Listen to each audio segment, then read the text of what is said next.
মানুষকে আবেগ দেখায় কি লাভ? মানুষ আপনার চোখের পানির মর্ম বুঝবে? মানুষ কি মানুষের চোখের পানির মর্ম বুঝে?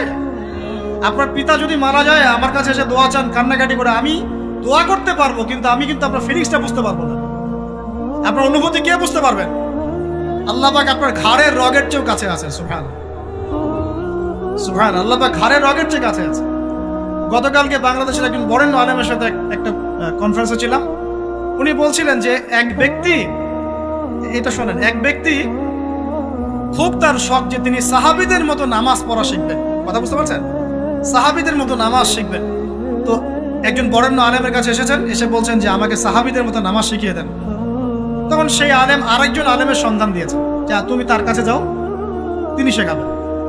তো সেই ব্যক্তি একটু অবাক হয়েছেন, কারণ যাকে প্রশ্ন করেছিলেন তিনি অনেক বড় মুহাদ্দিস, আর যার কাছে পাঠানো হচ্ছে তিনি অত বড় মুহাদ্দিস নন, কিন্তু আবেদ, আমল করেন।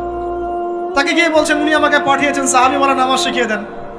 তখন তিনি বলছেন ঠিক আছে, সুন্দর করে ওযু করে আসো, সুন্দর করে ওযু করে আসো। ওযু করার সময় খালি খেয়াল রাখবা যে আমি ওযু করছি শুধু আল্লাহর সন্তুষ্টির জন্য। কি খেয়াল রাখবেন? ওযু করছি শুধু আল্লাহকে রাজি খুশি করার জন্য ওযু করছে, আর কোনো উদ্দেশ্য নয় আমার। ওযু করতে যাচ্ছে, তিনি আবার বলছেন দাঁড়াও, শুধু আল্লাহকে রাজি খুশি করার জন্য ওযু করো। আবার শুরু করছেন, আবার বলছেন শোনো, শুধু আল্লাহকে রাজি খুশি করার জন্য ওযু করো। এভাবে বলতেই আছেন, নামাজে দাঁড়িয়ে আছেন, দাঁড়ানোর আগে বলছেন শোনো, শুধু আল্লাহকে রাজি খুশি করার জন্য নামাজ পড়ো। বলতেই আছেন। এক পর্যায়ে সে ব্যক্তি নামাজ শুরু করলো, নামাজে মনোযোগ এদিক ওদিকে যায়, আর তার মাথায় এটা আসে, এই শুধু আল্লাহকে রাজি খুশি করার জন্য আমাকে নামাজ পড়তে হবে, শুধু আল্লাহকে রাজি খুশি করার জন্য নামাজ পড়তে হবে। এই চিন্তা তার মনের মধ্যে ঘুরপাক খাচ্ছে। এভাবে নামাজটা সে শেষ করেছে। শেষ করে চিন্তা করছে যে নামাজ তো পুরোপুরি মনোযোগ দিতে পারলাম না।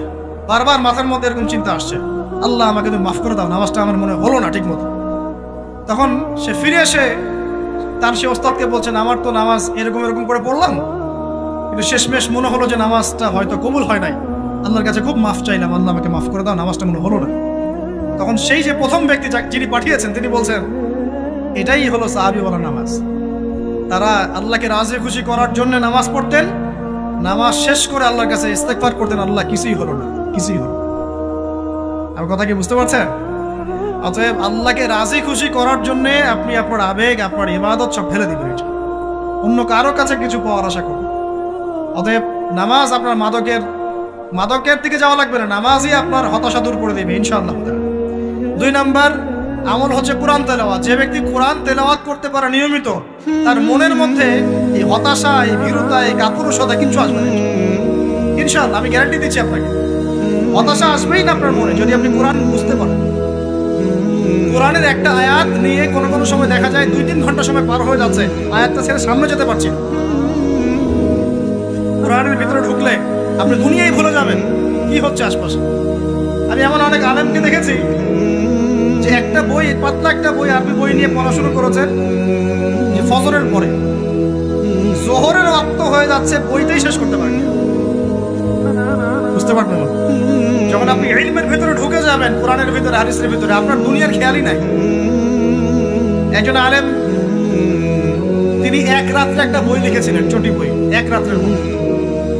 বলা হচ্ছে তার সম্পর্কে বলা হচ্ছে যে রাতের খাবার তাকে দেয়া হয়েছে যে আপনি এটা খেয়ে নেন, খাবারটা পাশেই আছে, খাবারটা খাবো, এটা লিখে খাবারটা খাবো, এরকম তার চিন্তা ছিল। ফজর হয়ে গেছে, বই লেখাও শেষ, খাবার এই অবস্থায় পড়ে ডুবে গেছেন ভিতরে, খাওয়ার মাথায় খেয়াল নাই। এরকম হয়। একজন মনীষী, বিখ্যাত মনীষী, রিয়াদুস সালেহীন কিতাবের রাইটার, সংকলক আল্লামা নববী রাহিমাহুল্লাহ, এরকম সারা রাত চলে গেছে, পাশে 2টা খেজুর খাওয়ারই সময় পান, হাদিস নিয়ে গবেষণা করতে রাত পার হয়ে গেছে। আমি বলতে চাচ্ছি, যখন ইলমের ভিতরে, কোরআন হাদিসের ভিতরে ঢুকে যাবেন, আপনার দুনিয়ার খেয়াল আপনার চলে যাবে, এই টেনশন, হতাশা, এই সেই, তখনই আল্লাহ পাক আপনাকে তার পক্ষ থেকে রহমত দিবেন, বরকত দিবেন, আল্লাহ আপনার দুনিয়ার কাজগুলো করে দিবেন। তখন দেখবেন কেউ আপনার দুনিয়ার ওই কাজটা করে দিয়েছে, কেউ ওই কাজটা করে দিয়েছে, কেউ বাসায় খাবার পাঠিয়ে দিয়েছে, আল্লাহ পাকই এগুলো করাই দিবেন ইনশাআল্লাহ। তো প্রিয় ভাইরা, মাদকে যাবো না আল্লাহর কাছে আসবো? 2 নাম্বার কোরআন তেলাওয়াত, 3 নাম্বার আল্লাহর জিকির। 3 নাম্বার কি ভাই? আল্লাহর জিকির। চলতে ফিরতে সব সময় মুখ চলতে থাকবে, মুখ না চললেও মনে মনে মন তাজা থাকবে, মনে মনে জিকির হতে থাকবে। মনে মনে জিকির করতে পারেন, মুখ নড়বে না, কিন্তু মনে মনে আপনার একটা জিকির হতে থাকবে। সুবহানাল্লাহ, আলহামদুলিল্লাহ, লা ইলাহা ইল্লাল্লাহ, আল্লাহু আকবার। করা যাবে? পারে। মানুষের মন কখনো চুপ করে থাকে না, কিন্তু মানুষের মন অলওয়েজ কিছু না কিছু চিন্তা করতেই থাকে, করতে থাকে না, যতক্ষণ না ঘুমায় মানুষ। তো প্রিয় ভাইরা, বেশি বেশি জিকির করব, সুবহানাল্লাহ, আলহামদুলিল্লাহ, লা ইলাহা ইল্লাল্লাহ, আল্লাহু আকবার, লা হাওলা ওয়ালা কুওয়াতা ইল্লা বিল্লাহ, এগুলো চলতে থাকবে। আল্লাহ পাক তৌফিক দান করুন। আমরা আমাদের সমাজে যুবকদেরকে এরকম টিকটকে দেখছি, অনলাইনে আসক্ত দেখছি, জেনায় আসক্ত দেখছি, পর্নোগ্রাফিতে আসক্ত দেখছি। আমরা দেখছি আমাদের যুব সমাজকে মাদকে আসক্ত, কিশোরকে আসক্ত। এইগুলো কি আমাদের কাম্য ছিল ভাই? আমাদের কাম্য ছিল? এই অবস্থায় কি যুব সমাজ আল্লাহ পাকের দিনের পতাকা হাতে নিয়ে আল্লাহর জমিনে দিন কায়েম করতে পারবে কিনা? একটু আমাকে উত্তর দেন দেখি। এখন এই অবস্থায় পারবে? অতএব অবস্থার উন্নতি করতে হবে কিনা? উন্নতির জন্য রাজি আছি কিনা ইনশাআল্লাহ? আমরা চাই কি আল্লাহ পাকের দিনটা আল্লাহর জমিনে প্রতিষ্ঠা লাভ করুক, আল্লাহর দিন সবার ঘরে ঘরে পৌঁছে যাক। আল্লাহ পাকের দিনের যে সৌন্দর্য সবাই সেটাই, এই সৌরভটা সবাই পাক। আমরা চাই কিনা? সমাজে শান্তি প্রতিষ্ঠা হোক, আবার সেই রাসূলের মতো যুগ চলে আসুক, আমরা চাই কিনা? অতএব আমাদের সবাইকে যৌবনের এই প্রলোভনগুলো থেকে বেরিয়ে এসে আল্লাহ পাকের ইবাদতে আত্মনিয়োগ করতে হবে। আল্লাহ পাক আমাদের সবাইকে তৌফিক দান করুন, বলি আমিন। আমাদের সবাইকে আল্লাহ রাব্বুল আলামিন কুরআন এবং হাদিসের গভীর জ্ঞান অর্জন করার তৌফিক দান করুন, বেশি থেকে বেশি ইবাদত করার তৌফিক দান করুন। আল্লাহ পাক সবাইকে হারাম সমস্ত রিজিক থেকে বাঁচিয়ে রাখুন, জিনা, ব্যভিচার এবং নারীর ফিতনা, মাদক থেকে আল্লাহ বাঁচিয়ে রাখুন। আল্লাহ পাক আমাদের সবাইকে হালাল রিজিক, হালাল সম্পর্ক যথেষ্ট করে দিন। আল্লাহ পাক আমাদের সবাইকে যেন দিনের দাওয়াতের মেহনত করার তৌফিক দান করেন এবং আলেম ওলামার সাথে পরামর্শ করে দিন শেখার এবং বোঝার তৌফিক দান করেন। আর লেকচার শেষ করার আগে দুটো বিষয় বলে শেষ করছি, একটু মনোযোগ দিন। একটা হচ্ছে আমাদের যুবতী দিনী বোনদের জন্য। এখানে বোনরা আছেন না? আছেন কি না? দিনী বোনরা আছেন? একটা নসিহত দিনী বোনদের জন্য আমি একটা নসিহত করতে চাচ্ছি, একটা নসিহত। আমার একটা নসিহত একটু মন দিয়ে শুনুন প্রিয় দিনী বোন। রাসূলুল্লাহ সাল্লাল্লাহু আলাইহি ওয়াসাল্লাম আমাদের দিনী বোনদের জন্য জান্নাতে যাওয়ার একটা ফর্মুলা বলে দিয়েছেন। আমি কি বলবো সেটা? আচ্ছা, রাসূলুল্লাহ সাল্লাল্লাহু আলাইহি ওয়াসাল্লাম বলেছেন আমাদের দিনী বোনেরা, আমাদের মায়েরা, এই নারী জাতি মাত্র 4টা কাজ করলে জান্নাতের যে কোনো দরজার ইচ্ছা প্রবেশ করতে পারবে। খুশি হন নাই? কয়টা কাজ? মাত্র 4টা। এক, যদি আমাদের দিনী বোনেরা 5 ওয়াক্ত নামাজটা ওয়াক্ত মতো পড়ে, আল্লাহ পাক তৌফিক দান করুন, বলি আমিন। 2 নাম্বার, যদি তারা রমাদান মাসের রোজাটাকে ঠিক মতো আদায় করতে পারে। 1 নাম্বার 5 ওয়াক্ত নামাজ ঠিকঠাক আদায় করা, 2 নাম্বার রমজান মাসের সাওম রাখা, 3 নাম্বার তাদের লজ্জাস্থানের হেফাজত করা, মানে শরঈ পর্দা মেইনটেইন করা, শরঈ পর্দা মেইনটেইন করা। এবং আমি বলে দেই, চেহারাটা আপনাদের পর্দার অন্তর্ভুক্ত। এটা নিয়ে অনেক বাকবিতণ্ডা হয় না সমাজে, চেহারা দেখানো যাবে কি যাবে না ইত্যাদি। চেহারা আপনার পর্দার অন্তর্ভুক্ত বিষয়, ফুল স্টপ। এর উপরে ফতোয়া অনেকভাবে দিচ্ছে, কিন্তু বরেণ্য উলামায়ে কেরামের কিতাবগুলো ঘাটাঘাটি করেন, তাদের ফতোয়া হচ্ছে চেহারা আপনার পর্দার অন্তর্ভুক্ত বিষয়, চেহারা ঢেকে রাখবেন। আল্লাহ পাক তৌফিক দান করুন। চোখ থাকবে খোলা, ঠিক আছে। 4 নাম্বার, স্বামীর আনুগত্য করতে হবে। স্বামীর আনুগত্য, এই যে আনুগত্য শব্দ শুনলেই মানুষের একটা মানে নেগেটিভ ধারণা তৈরি হতে পারে। স্বামীর আনুগত্য মানে কি আমি তার দাসত্ব করব? আনুগত্য মানে, প্রিয় দিনী বোন, আনুগত্য মানে দাসত্ব নয়। আনুগত্য মানে কোরআন সুন্নাহর যে বিধানগুলো আপনার স্বামী আপনাকে পালন করতে বলবে, আপনি সেগুলো করবেন, আপনি করতে বাধ্য। কিন্তু স্বামী যদি কোরআন সুন্নাহর বাইরে কিছু করতে বলে, সেটা মানতে আপনি বাধ্য নন। স্বামী যদি আপনাকে বলে যে সুদ খাও, এই সুদী এনজিওতে আসো, নাম লেখাও। স্বামী যদি আপনাকে বলে যে আসো বেপরদায় বাইরে যাই, সাজুগুজু করে বের হও, চলো ঘুরে আসে বেপরদায়। স্বামী যদি বলে দেবরকে একটু খাবারটা দিয়ে আসো, আমার অফিসের কলিগ আসছে, খাবার পরিবেশন করো, আসো ডাইনিং এ আসো। এই যে হারাম কাজ, বেপরদার আদেশ করছে, সুদের আদেশ করছে, আপনি সেগুলো পালন করবেন। কিন্তু হালাল বৈধ যে কোনো বিষয় আপনি স্বামীর আনুগত্য করবেন, এটা আপনার উপর ফরজ। এই 4টা কাজ যদি আপনি করতে পারেন, জান্নাতের যে কোনো দরজার ইচ্ছা আপনি প্রবেশ করতে পারবেন ইনশাআল্লাহ।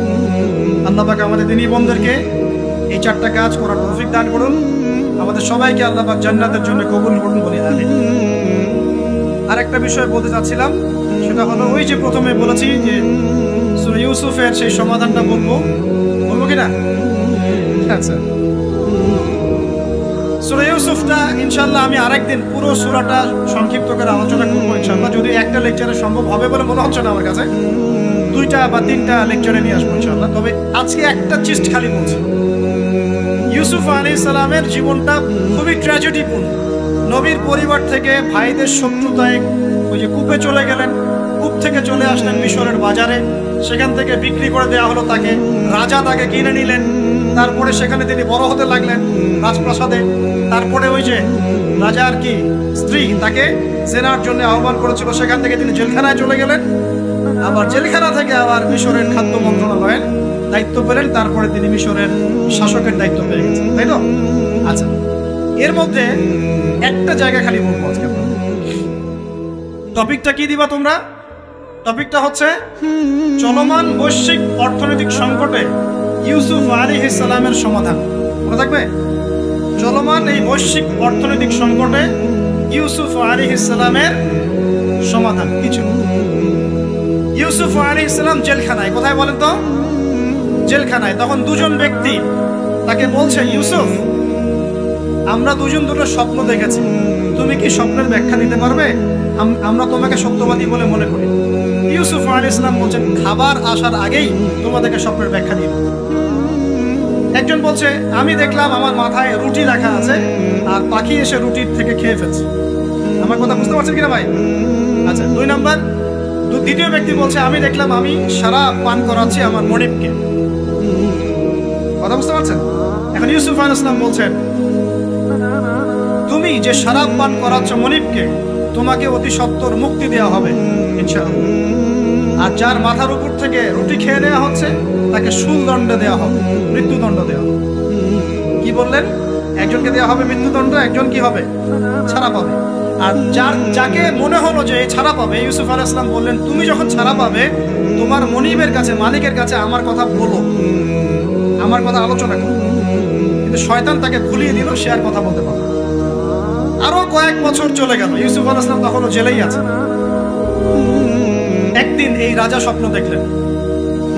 কি স্বপ্ন দেখলেন? যে 7টা পাতলা পাতলা গাভী, মোটা মোটা 7টা গাভীকে খেয়ে ফেলছে। 7টা কি গাভী? জীর্ণ শীর্ণ গাভী, 7টা মোটা তাজা গাভীকে খেয়ে ফেলছে। আর দেখলেন 7টা সবুজ শীষ। শীষ বোঝেন কিনা? ধানের শীষ না, আবার সবুজ শীষ। আর দেখছেন এই যে শীষ মরে গেলে যেমন দেখায় না একটা রং, এরকম শেষ। এখন রাজা খুব চিন্তিত হয়ে পড়লেন যে আসলে এই স্বপ্নের কি ব্যাখ্যা। তিনি সবাইকে ডেকে বললেন, স্বপ্নের ব্যাখ্যা কি তোমরা জানো? তখন রাজ্য পরিষদের এই যে এমপি মন্ত্রী যারা আছে তারা বলছে, না এটা কি স্বপ্ন, এটা একটা বাজে স্বপ্ন, উদ্ভট স্বপ্ন, আমরা এগুলার মানে জানি না। আমরা হলো তাই তো বলতাম নাকি ভাই? কিন্তু ওই ব্যক্তি স্মরণ হয়ে গেল যে ছাড়া পেয়েছে, আরে ইউসুফ তো স্বপ্নের ব্যাখ্যা দিতে পারে। দৌড়ে গেলেন তিনি জেলখানায়। ইউসুফ, আইয়ুহা সিদ্দিক, হে সত্যবাদী নবী ইউসুফ, আমাকে কি এই স্বপ্নের ব্যাখ্যা বলতে পারবেন? 7টা জীর্ণ শীর্ণ গাভী 7টা মোটা তাজা গাভীকে খেয়ে ফেলছে। ইউসুফ আলাইহিস সালাম এই স্বপ্ন শুনে বললেন, ইউসুফ আলাইহিস সালাম শুধু স্বপ্নের ব্যাখ্যাই দিলেন না, বরং এই স্বপ্ন যে সত্য এটা তিনি বিশ্বাসও করলেন। এই স্বপ্ন একটা সমস্যাকে নির্দেশ করছে এটাও বুঝে ফেললেন। এই সমস্যার সমাধানও তিনি দিয়ে দিলেন। সুবহানাল্লাহ। আমার কথা বলছেন, ইউসুফ আলাইহিস সালাম স্বপ্নের ব্যাখ্যা দিচ্ছেন না, বরং স্বপ্নটা যে সত্য তিনি মেনে নিচ্ছেন এবং এই স্বপ্নের ফলে একটা সামনে খারাপ সময় আসতে যাচ্ছে এটা তিনি বিশ্বাস করছেন এবং এর সমাধান তিনি জাতিকে দিচ্ছেন। ইউসুফ আলাইহিস সালাম বলছেন, তোমাদের সামনে 7 বছর দুর্ভিক্ষ হবে। কি হবে বলেন? 7 বছর। সারা বিশ্বের অর্থনৈতিক প্রেক্ষাপট একটু বিবেচনা করেন তো, যে আমরা একটা খারাপ সময় টিকে যাচ্ছি না আস্তে আস্তে, এবং নীরব একটা দুর্ভিক্ষ সারা ওয়ার্ল্ডে চলছে না? করোনার সময় ছিল, ওই সময় একটা সমস্যা ছিল, ইউক্রেন রাশিয়ার ইস্যু ছিল, আরো অনেক ইস্যু আছে, শুধু এগুলো ইস্যু নয়। অপচয় ইস্যু আছে, দুর্নীতি ইস্যু আছে, জুলুম আছে, তারপরে যে পারমাণবিক ক্ষেত্রগুলো আছে, বড় বড় পরাশক্তিদের চাপ আছে, অনেক ব্যাপার আছে, রিজার্ভ কমে যাওয়া, অনেক বিষয় আছে। সারা বিশ্ব একটা অর্থনৈতিক মন্দা দেখছে কিনা? ইউসুফ আলাইহিস সালাম বলেন, 7 বছর তোমাদের এখানে প্রচুর ফসল ফলবে। এটা 7টা সবুজ শীষ, প্রচুর ফসল ফলবে তোমাদের এই অঞ্চলের মধ্যে। তোমরা একটা কাজ করো, তোমরা ওই 7 বছরের ফসলের যতটুকু অংশ তোমাদের না খেলে নয়, অতটুকু দিয়ে তোমরা তোমাদের জনগণের চাহিদা পূরণ করো, আর বেশি অংশটাকে রিজার্ভ করে রেখে দিও। আমার কথা বুঝতে পারছেন? ইউসুফ আলাইহিস সালাম বলছেন না যে স্বপ্নটা সত্য, তিনি সমাধান দিচ্ছেন উল্টা। এটা তো হবে সামনে, স্বপ্ন সত্য মিথ্যা তো দূরের কথা, এটা সামনে হতে যাচ্ছে। 7 বছর তোমরা প্রচুর ফসল ফলাবে, এই ফসলের একটা বড় অংশ রিজার্ভ করে রেখে দিও, আর বাকি অংশটা দিয়ে তোমরা জনগণের চাহিদা পূরণ করো। মানে অপচয় করা যাবে না, যাবে কোনো সম্পদ অপচয় করা যাবে। এরপর তোমাদের সামনে আসবে 7টা বছর দুর্ভিক্ষের বছর, আকাশ বৃষ্টি বন্ধ করে দেবে। আকাশ কি করবে? বৃষ্টি বন্ধ করে দেবে। তার মানে ওই 7 বছর আমরা কিভাবে চলবো তাহলে? এই যে রিজার্ভ করেছি, এই রিজার্ভ বা সঞ্চিত সম্পত্তি আমরা 7 বছর চলবো। এরপরে আল্লাহ রাব্বুল আলামিন 8ম বছরে আকাশ থেকে বৃষ্টি বর্ষণ করবেন, আবার ফসল ফলবে। কথা কি বুঝতে পারছেন? এই ব্যাখ্যা অন্যরা দিতে পারলো না, ইউসুফ আলাইহিস সালাম দিতে পারলো। এই ব্যক্তি দৌড়ে গিয়ে রাজাকে বলল, এই হলো স্বপ্নের ব্যাখ্যা। রাজা ইউসুফ এই স্বপ্নের ব্যাখ্যা দিয়েছেন। রাজা কত বিচক্ষণ ছিলেন, রাজা সত্য মিথ্যা চিনতেন। তিনি বুঝতেন যে আসলেই সত্য কাকে বলে, মিথ্যা কাকে বলে। এই আমার এমপি মন্ত্রীরা শোনো, তোমরা কেউ সমাধান দিতে পারো নাই, ইউসুফ সমাধান দিয়েছে। ইউসুফকে আমার কাছে নিয়ে আসো, আমি তাকে আমার কাছে নিকটে আসন দিব বলেন সুবহানাল্লাহ। এবার ইউসুফ আলাইহিস সালামকে ডেকে তিনি সম্মানিত করলেন। সম্মানিত করে বললেন যে কোন দায়িত্ব দিলে তুমি আমাদের এই রাজ্যটাকে বাঁচাতে পারবে এই দুর্ভিক্ষের হাত থেকে। ইউসুফ আলাইহিস সালাম নিজে বলছেন, আমি হচ্ছে বিশ্বস্ত মানুষ, আমি হচ্ছি রাজুলুন আমিন, আমি বিশ্বস্ত এবং আমি আস্থাভাজন। আমাকে আপনি খাদ্য মন্ত্রণালয়ের দায়িত্ব দেন, ইনশাআল্লাহ আমি এই প্রবলেমগুলো সলভ করবো ইনশাআল্লাহ। এরপর তাকে দায়িত্ব দেওয়া হলো খাদ্য মন্ত্রণালয়ের। 7 বছর তিনি এরকম পলিসি গ্রহণ করলেন। মিশরের লক্ষ লক্ষ মানুষ পরবর্তী 7 বছরের দুর্ভিক্ষ থেকে বেঁচে গেছে। কোরআন তো মূল্যায়ন করি না আমরা, আর কোরআনের কথা যারা বলে ওদেরকেও মূল্যায়ন করি না। এই জন্য আমরা বলছি, বর্তমান চলমান অর্থনৈতিক সংকটের সবচেয়ে বড় বড় সমাধান হচ্ছে এক, ভাই জনগণ হয় আর সরকার হয়, কোনো সম্পদ অপচয় করা যাবে। আমরা সম্পদ অপচয় করি না? আপনি ওযু করেছেন, আপনি 1 বালতি পানিতে ওযু করেছেন, ট্যাপ ছেড়েছেন, মসজিদের 1 বালতি পানি চলে গেছে, কেন পানি অপচয় করবেন? আমাদের 5টা ফ্যানের দরকার নেই বাসায়, আপনি 5টা ফ্যান চালাচ্ছেন কেন? আপনি ঘর থেকে বের হলেন, ফ্যান চলছে, কেন চলছে? ঘর মুছেছেন, ফ্যান ছেড়ে দিয়েছেন, পাখা বাতাসে শুকাবে মাটি, কেন? এসি চালিয়েছেন, 24 ঘন্টা চালানোর কি দরকার? 2 ঘন্টা চালিয়ে বন্ধ করলে হয়। বিদ্যুতের ব্যাপার, গ্যাসের ব্যাপার, তেলের ব্যাপার, আমরা কি কম অপচয় করি মনে হচ্ছে আপনার কাছে? আমরা প্রচুর অপচয় করি। আর আমরা জনগণরা সাধু না, আমরা বেশি অপচয় করি। আমরা অপচয় করি না ভাই? প্রমাণ আপনি নিজের বাসায় পাবেন। পানির অপচয়, আপনার তেলের অপচয়, আপনার গ্যাসের অপচয়, আপনার বিদ্যুতের অপচয়, এগুলোর উপর কঠিন আইন করা দরকার। অপচয় করলে শাস্তি দিতে হবে, অপচয় করা যাবে না। অপচয় কমালে কি হবে? আমরা সম্পদ বেশি রিজার্ভ করতে পারবো। এই যুগে কি কি সম্পদ রিজার্ভ করলে আমরা সচ্ছল হতে পারবো? এই হেদায়েতগুলো আপনাকে ওই সো-কল্ড প্রোটেস্ট্যান্ট মৌলবীরা দিতে পারবে না ইনশাআল্লাহ তাআলা, কারণ তাদের কাছে ইকোনমিক্সের জ্ঞান নাই। এই যুগে যদি আমরা গ্যাস রিজার্ভ করতে পারতাম, তেল রিজার্ভ করতে পারতাম, গোল্ড রিজার্ভ করতে পারতাম, সিলভার রিজার্ভ করতে পারতাম, এবং যে কারেন্সি সারা ওয়ার্ল্ড ওয়াইড চলছে এখন, এগুলোকে রিজার্ভ করতে পারতাম, এবং জনগণের যতটুকুতে প্রয়োজন এতটুকু সাপ্লাই করে বাকিটা রিজার্ভ করে রাখতে পারতাম, আসন্ন সময়ে এটা দিয়ে আমরা বৈশ্বিক সংকট মোকাবেলা করতে পারতাম। আমার কথা রাগ করলেন? আমি কি কারো শত্রু, কোনো দলের লোক? আমি আপনাদের জাতির একজন, আপনাদেরই ভাই, আপনার শুভাকাঙ্ক্ষী, এবং আপনি আর আমি আমরা ভাইয়ের মতো, নিজের মতো, নিজের ভাইয়ের মতো। আপনার গায়ে আঘাত থাকলে আমি কষ্ট পাবো, আপনাকে কেউ গালি দিলে আমি কষ্ট পাবো। আমাদের জনগণের ক্ষতি হলে আমাদের বুক কাঁদবে না? জনগণের ক্ষতি হলে, দুঃখ দুর্দশা হলে আমাদের বুক কাঁদা উচিত, উচিত কিনা? আমাদের সবাইকেই যার যার দায়িত্ব পালন করতে হবে। আমরাও অপচয় বন্ধ করে দেবো ইনশাআল্লাহ। রাজি আছি ইনশাআল্লাহ? যত বাকি বকেয়া সমাজে সব পরিশোধ করার চেষ্টা করবো ইনশাআল্লাহ। আমরা সরকারি সম্পদ অন্যায়ভাবে আত্মসাৎ করব, এবং আমরা আমাদের সমাজে যত দুর্নীতি আছে এটা বন্ধ করতে হবে। যত প্রকার দুর্নীতি আছে বন্ধ করতে হবে, যত কালো টাকা আছে সাদা করতে হবে, এবং সাস্টেইনেবল অ্যাসেটগুলোকে রিজার্ভ করতে হবে। তাহলে আগামীতে বিশ্ব ডুবে যায়, যাক, বাংলার মাটি ডুববে না ইনশাআল্লাহ। ইউসুফ আলাইহিস সালাম এই হেদায়েত আমাদেরকে দিয়ে গেছেন, কোরআনের মাধ্যমে আল্লাহ এই হেদায়েত আমাদেরকে দিয়ে গেছেন। আল্লাহ পাক আমাদের সবাইকে কোরআন বোঝার তৌফিক দান করুন।